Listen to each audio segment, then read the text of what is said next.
Assalomu alaykum hurmatli obunachilar.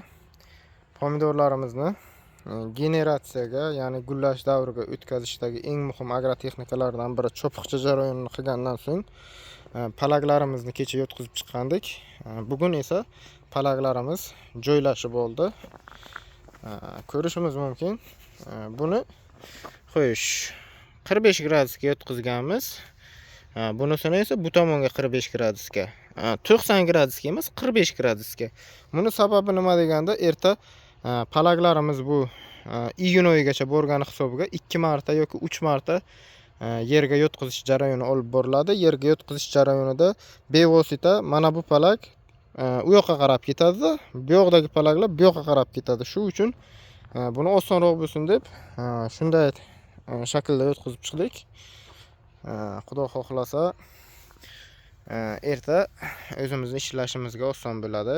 Buni tik turgan holatda ipga olganimizda ertang havo aylanishi yaxshi bo'lishi uchun hosil olgandan keyin buni orasini ochishga to'g'ri kelardi.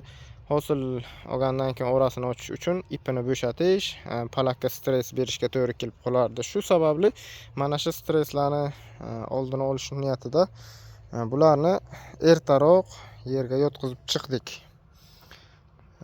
Xudo xohlasa ishlarimiz ko'ngildagidek ketyapti. Mana bu yerda ko'rishimiz mumkin. Gul mana shu qora tochgacha gullarni paydo bo'lishi. Mana shunday tepaga qarab oldi. Xudo xohlasa bu yana biroz o'sgandan keyin shu yerdan biroz yerdan ko'tarib ipga olamiz. Mana bu yerlardan tomir o'tmasligi maqsadida. Shu uchun mana shunaqa agrotexnika tadbirlarini olib bordik pomidorlarimizda. Pomidorlarimiz bugun 12 kunlik holatda. Xudo xohlasa yana 3-4 kundan keyin gullash jarayoni boshlanadi.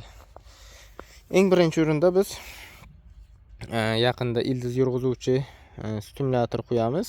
Mana shunda 15-65-15 geldan qo'shib qo'ysak, fosfor bilan ta'minlanganda gullash jarayoni barqaror bo'ladi.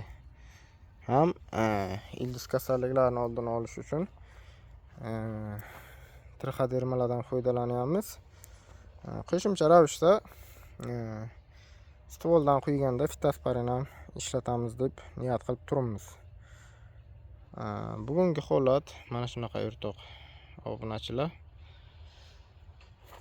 Kanalimizni kuzatib boring. Pomidorlarimiz har bir holatini, har bir jarayonini videoga qo'yib boramiz, xudo xohlasa. Sog' bo'ling. Keyingi videolarda uchrashguncha.